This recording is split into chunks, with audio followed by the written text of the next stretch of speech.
Friends, आज के video में हम देखेंगे बिहार की नदियों से संबंधित प्रश्न। यह हमारा तीसरा पार्ट है, इसलिए जितना हो सके इस वीडियो को अपने दोस्तों में भी शेयर करें। तो चलिए मैं इस वीडियो को शुरू करता हूं।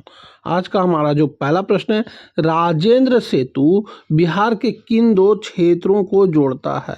तो वह सेतु का नाम है उत्तर बिहार और दक्षिण बिहार, यानी राजेंद्र सेतु जो है उत्तर बिहार और दक्षिण बिहार को जोड़ता है। इसका आप व्याख्या देखेंगे कि मोकामा में गंगा नदी पर बना राजेंद्र सेतु उत्तर बिहार और दक्षिण बिहार से जोड़ने वाला पहला प्रमुख रेल सह सड़क पुल था। हमारा अगला प्रश्न है, किस नदी का पौराणिक नाम पुष्पवती भी था? तो उसका वो नदी का नाम है पुनपुन। इस प्रश्न का आप व्याख्या देखेंगे कि पुनपुन नदी को इसके प्राचीन नामों किकट और बामागंधी के अलावा पुष्पवती के नाम से भी जाना जाता था। ये आपको याद रखना है, यह क्वेश्चन आपके एग्जाम के लिए काफ़ी महत्वपूर्ण है। हमारा अगला प्रश्न है, बिहार में बलसुंदरी मिट्टी का निर्माण किन नदियों के पुराने जलोढ़ से हुआ है? तो उसका जो हुआ है गंडक, बूढ़ी गंडक और घाघरा के निर्माण से हुआ है बलसुंदरी मिट्टी का निर्माण। इस प्रश्न का आप व्याख्या देखेंगे कि बलसुंदरी मिट्टी को जो एक प्रकार की पुरानी जलोढ़ मिट्टी बांगर है, सहरसा, दरभंगा, मुजफ्फरपुर, सारण के क्षेत्रों में इन नदियों द्वारा लाए गए निक्षेपों से बनी है। हमारा अगला प्रश्न है, कौन सी नदी किशनगंज और कटिहार जिलों से होकर बहती है? तो यहाँ किशनगंज और कटिहार की बात कही जा रही है, तो वह नदी का नाम है महानंदा। इस प्रश्न का आप व्याख्या देखेंगे कि महानंदा नदी बिहार के उत्तरी पूर्वी जिलों किशनगंज और कटिहार से होकर बहती है। हमारा अगला प्रश्न है कि बिहार के किस जिले में ककोलत जलप्रपात स्थित है, जो एक छोटी पहाड़ी नदी है? यहाँ ककोलत जलप्रपात की बात कही जा रही है, तो यह नवादा जिले में स्थित है। इस प्रश्न का आप व्याख्या देखेंगे कि ककोलत जलप्रपात नवादा जिले में स्थित है और यह लोहरबर नदी एक छोटी धारा पर बना एक प्रसिद्ध झरना है। हमारा अगला प्रश्न है कि कौन सी नदी सीतामढ़ी, शिवहर और मुजफ्फरपुर जिलों से होकर बहती है? तो उस नदी का नाम है बागमती। इस प्रश्न का आप व्याख्या देखेंगे कि बागमती नदी नेपाल से निकलकर सीतामढ़ी, शिवहर और मुजफ्फरपुर जिलों से होकर बहती है। हमारा अगला प्रश्न है, सोन बैराज परियोजना किस जिले में स्थित है? यहाँ सोन बैराज की बात कही जा रही है, तो यह रोहतास जिले में स्थित है। इस प्रश्न का आप व्याख्या देखेंगे कि सोन बैराज, जिसे इंद्रपुरी बैराज भी कहा जाता है, रोहतास जिले में डेहरी के पास सोन नदी पर स्थित है। हमारा अगला प्रश्न है कि बिहार में किस नदी का तटबंध सबसे लंबा है? तो उस नदी का नाम है दोस्तों कोसी। इस प्रश्न का आप व्याख्या देखेंगे कि कोसी नदी में आने वाली विनाशकारी बाढ़ को रोकने के लिए इसके दोनों किनारों पर बहुत लंबे और मजबूत तटबंध बनाए गए हैं। हमारा अगला प्रश्न है कि कौन सी नदी बिहार के टाल क्षेत्र के निर्माण के लिए मुख्य रूप से जिम्मेदार है? तो उस नदी का नाम है गंगा और दक्षिण बिहार की नदियाँ। इस प्रश्न का आप व्याख्या देखेंगे कि टाल क्षेत्र गंगा के दक्षिणी किनारे पर एक निम्न भूमि है, जहां बरसात के मौसम में गंगा और दक्षिण से आने वाली नदियां पुनपुन, फल्गु, सकरी का पानी जमा हो जाता है। हमारा अगला प्रश्न है कि कोसी मेची नदी जोड़ो परियोजना भारत की किस बड़ी योजना का हिस्सा है? तो यह हिस्सा है राष्ट्रीय नदी जोड़ो परियोजना का। इस प्रश्न का आप व्याख्या देखेंगे कि कोसी मेची लिंक परियोजना राष्ट्रीय नदी जोड़ो परियोजना के तहत स्वीकृत होने वाली दूसरी प्रमुख परियोजना है। पहला जो होगा केन बेतवा के बाद है, ये आपको याद रखना है। हमारा अगला प्रश्न है, बिहार का कौन सा प्रसिद्ध औद्योगिक शहर गंगा नदी के तट पर स्थित है? तो उस शहर का नाम है बरौनी। इस प्रश्न का आप व्याख्या देखेंगे कि बेगूसराय जिले में स्थित बरौनी, जो अपने तेल शोधक कारखाने और थर्मल पावर स्टेशन के लिए प्रसिद्ध है, गंगा नदी के उत्तरी उत्तरी तट पर स्थित है।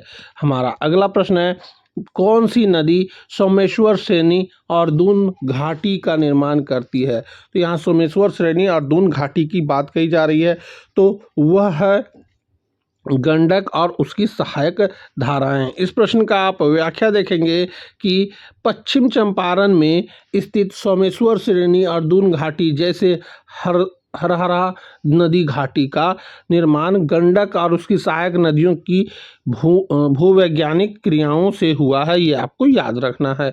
हमारा अगला प्रश्न है, किस नदी के किनारे शेरशाह सूरी का मकबरा स्थित है? तो उस नदी का नाम है, एक कृत्रिम झील के बीच में यह स्थित है, ये आपको याद रखना है।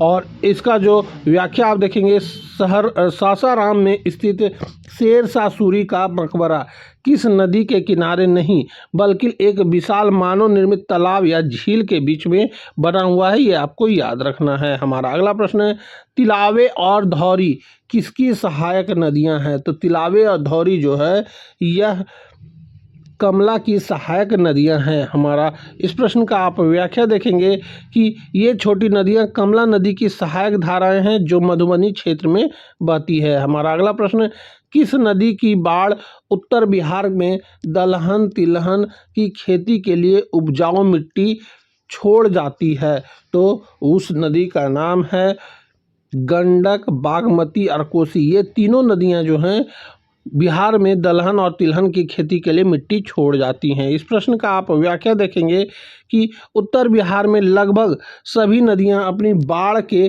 साथ उपजाऊ जलोढ़ मिट्टी लाती है, जो रबी फसल विशेषकर दलहन और तिलहन के लिए फायदेमंद होती है। हमारा अगला प्रश्न है कि कौन सी नदी भागलपुर और कटिहार जिलों से होकर बहती है? तो उस नदी का नाम है दोस्तों गंगा, कोसी और महानंदा। ये तीनों नदियां जो हैं भागलपुर कटिहार जिलों से होकर बहती है। इस प्रश्न का आप व्याख्या देखेंगे, गंगा इन दोनों जिलों से होकर बहती है, कोसी कटिहार में गंगा से मिलती है और महानंदा कटिहार में बहती है, इसीलिए इन तीनों नदियों का प्रभाव इन जिलों पर पड़ता है। हमारा अगला प्रश्न है कि किस नदी का पानी सिंचाई के लिए पूरी सोन नहर और पश्चिमी सोन नहर में भेजा जाता है?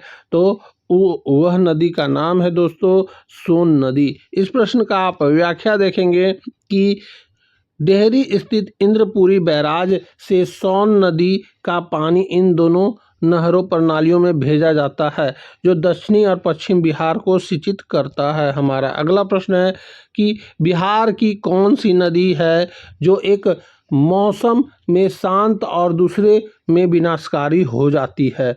तो उस नदी का नाम है कोसी नदी। इस प्रश्न का आप व्याख्या देखेंगे कि कोसी नदी को इसकी अप्रत्याशित प्रकृति के लिए जाना जाता है। यह शुष्क मौसम में शांत रहती है लेकिन मानसून में विनाशकारी बाढ़ लाती है। हमारा अगला प्रश्न है कि कौन सी नदी बक्सर और भोजपुर जिलों के बीच सीमा बनाती है? यहाँ बक्सर और भोजपुर जिले की बात कही जा रही है, तो उस नदी का नाम है गंगा नदी। इस प्रश्न का आप व्याख्या देखेंगे कि कई स्थानों पर गंगा नदी इन दोनों जिलों के बीच एक प्राकृतिक सीमा के रूप में कार्य करती है। हमारा अगला प्रश्न है, मोहना नदी किस नदी की एक स्रोत धारा है? तो यहाँ मोहना नदी की बात कही जा रही है, तो यह फल्गु नदी की धारा है, ये आपको याद रखना है। इस प्रश्न का आप व्याख्या देखेंगे, फल्गु नदी का निर्माण गया के पास लीलांजन यानी निरंजना और मोहना नदियों के संगम से होता है, ये आपको याद रखना है। हमारा अगला प्रश्न है, बिहार में जल मार्ग के रूप में किस नदी का सर्वाधिक उपयोग होता है? तो यह होता है गंगा नदी का। इस प्रश्न का आप व्याख्या देखेंगे कि गंगा नदी की चौड़ाई और गहराई इसे बिहार में नौकायन और माल ढुलाई के लिए सबसे उपयुक्त नदी बनाती है। यह राष्ट्रीय जलमार्ग 1 का हिस्सा है, ये भी आपको याद रखना है। हमारा अगला प्रश्न है कि कौन सी नदी लौरिया नंदगढ़ के प्रसिद्ध अशोक स्तंभ के पास से होकर बहती है? तो यह नदी का नाम है हरहरा। इस प्रश्न का आप व्याख्या देखेंगे कि लौरिया नंदगढ़ पश्चिम चंपारण में स्थित अशोक स्तंभ हरहरा नदी एक छोटी नदी की घाटी में स्थित है। हमारा अगला प्रश्न है कि बलान नदी का उद्गम स्थान कहाँ है? तो यहाँ बलान नदी की बात कही जा रही है। तो यह स्थित है महाभारत श्रेणी नेपाल में। हमारा इस प्रश्न का आप व्याख्या देखेंगे कि बलान नदी जो कमला की एक प्रमुख सहायक है, नेपाल की महाभारत श्रेणी से निकलती है। ये आपको याद रखना है। हमारा अगला प्रश्न है किस नदी बेसिन में बिहार की सबसे घनी आबादी पाई जाती है? तो उस बेसिन का नाम है गंगा बेसिन। इस प्रश्न का आप व्याख्या देखेंगे कि बिहार का अधिकांश जनसंख्या घनत्व गंगा और उसकी सहायक नदियों द्वारा निर्मित उपजाऊ मैदानी इलाकों में केंद्रित है। हमारा अगला प्रश्न है कोसी महासेतु किन दो स्थानों को जोड़ती है? तो यहाँ कोसी महासेतु की बात कही जा रही है। तो यह निर्मली और सरायगढ़ भपटियाही को जोड़ती है। इस प्रश्न का आप व्याख्या देखेंगे कि 2020 में उद्घाटन किया गया यह रेल पुल कोसी नदी पर बना है और इसने मिथिला और कोसी क्षेत्रों के बीच की दूरी को काफ़ी कम कर दिया है। हमारा अगला प्रश्न है कौन सी नदी सिवान और सारण जिलों के बीच सीमा बनाती है? तो यहाँ सिवान और सारण की बात कही जा रही है। तो वह नदी का नाम है घाघरा नदी। इस प्रश्न का आप व्याख्या देखेंगे कि घाघरा यानी सरयू नदी सिवान जिले में बहने के बाद सारण जिले में प्रवेश करती है और इन जिलों के बीच एक महत्वपूर्ण सीमा के रूप में कार्य करती है। हमारा अगला प्रश्न है कि कौन सी नदी कवरताल पश्चिम बिहार को पानी की आपूर्ति कराती है?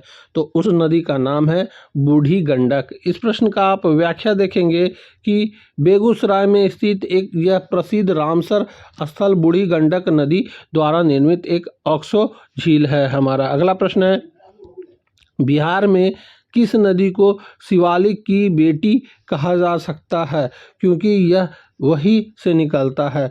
तो उस नदी का नाम है बूढ़ी गंडक। इस प्रश्न का आप व्याख्या देखेंगे कि बूढ़ी गंडक नदी का उद्गम बिहार के पश्चिम चंपारण में शिवालिक रेंज की सोमेश्वर पहाड़ियों से होता है।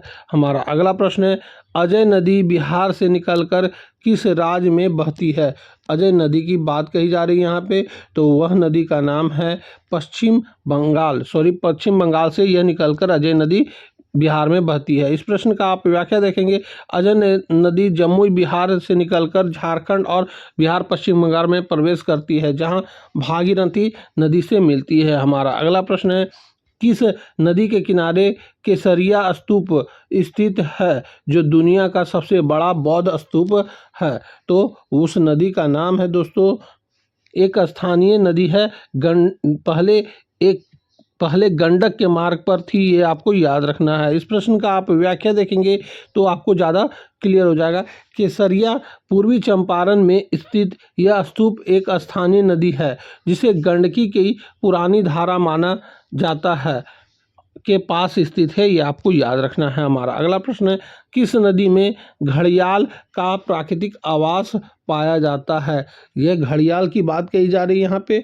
तो यह पाया जाता है गंडक और सोन में। इस प्रश्न का आप व्याख्या देखेंगे कि गंडक और सोन नदियों पर भारत में घड़ियाल के कुछ बचे हुए प्राकृतिक आवासों में से एक है और इनके संरक्षण के लिए प्रयास किए जा रहे हैं। हमारा अगला प्रश्न है कि कौन सी नदी बिहार में के रक्सौल शहर के पास से होकर बहती है जो एक प्रमुख सीमा व्यापार बिंदु है?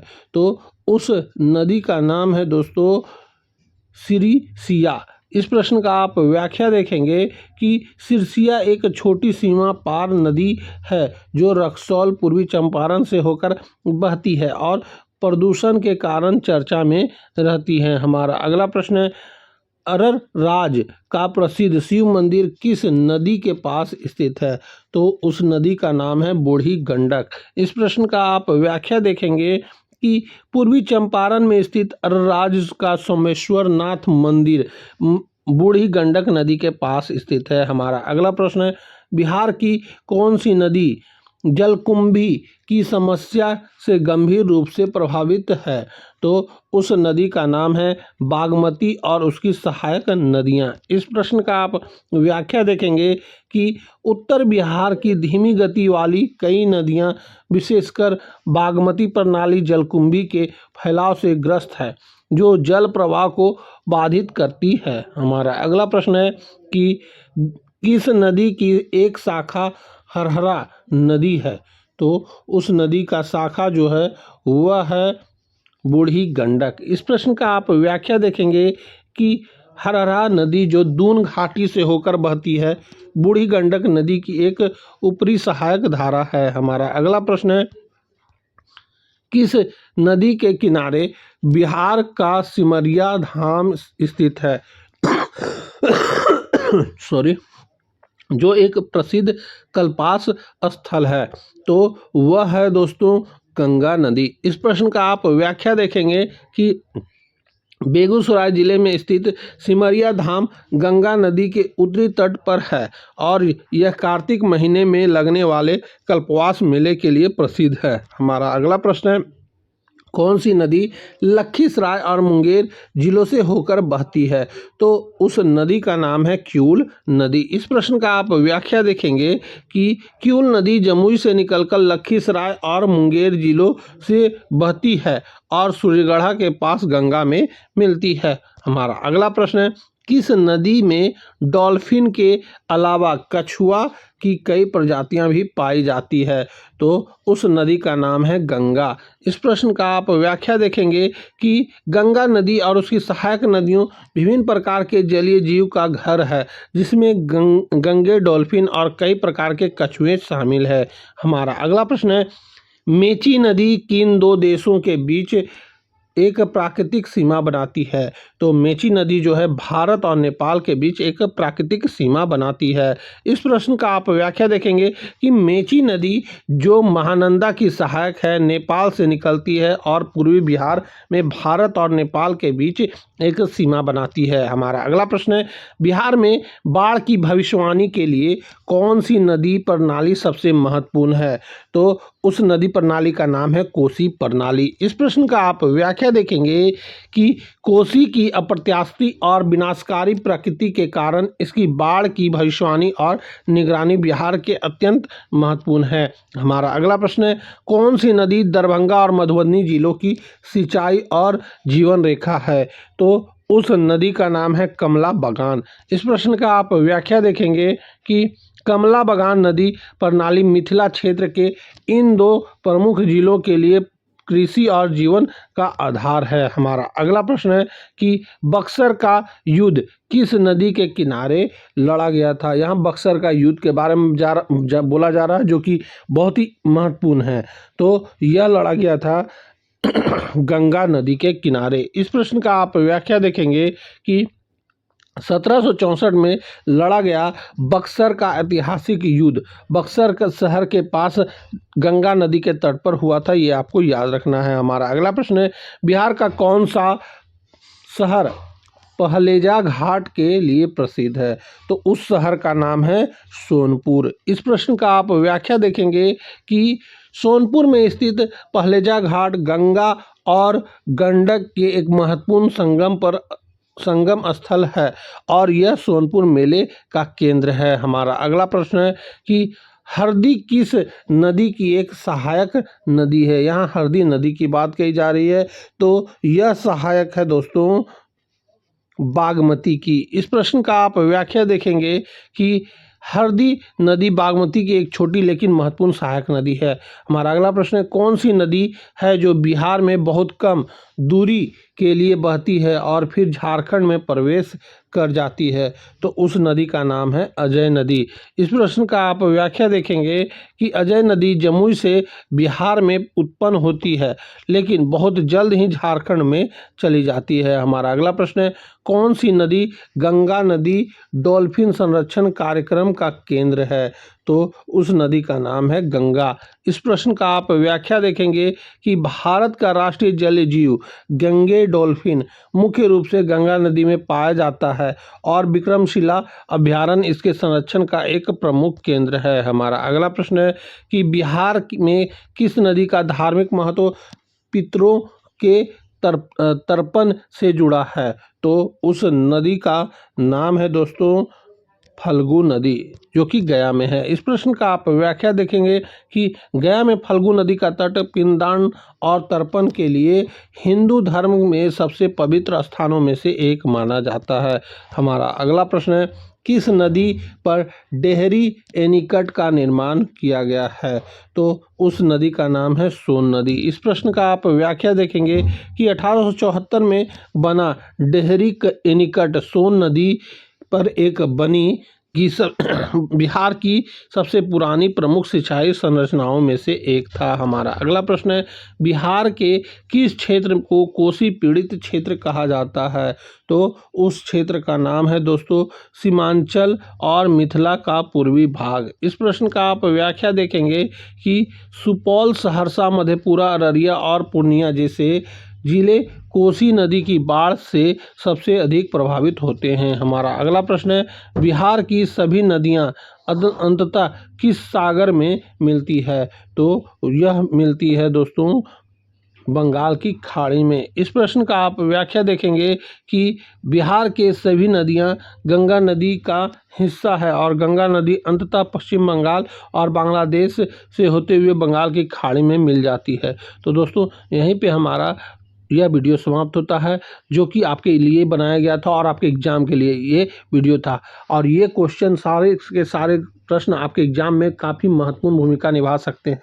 इसलिए इस वीडियो को शुरू से अंत तक आप जरूर से ज़रूर देखें और अपने दोस्तों में भी इस वीडियो को शेयर जरूर करें। तो अब हम मिलेंगे आपसे अगली वीडियो में, तब तक के लिए जय हिंद, वंदे मातरम।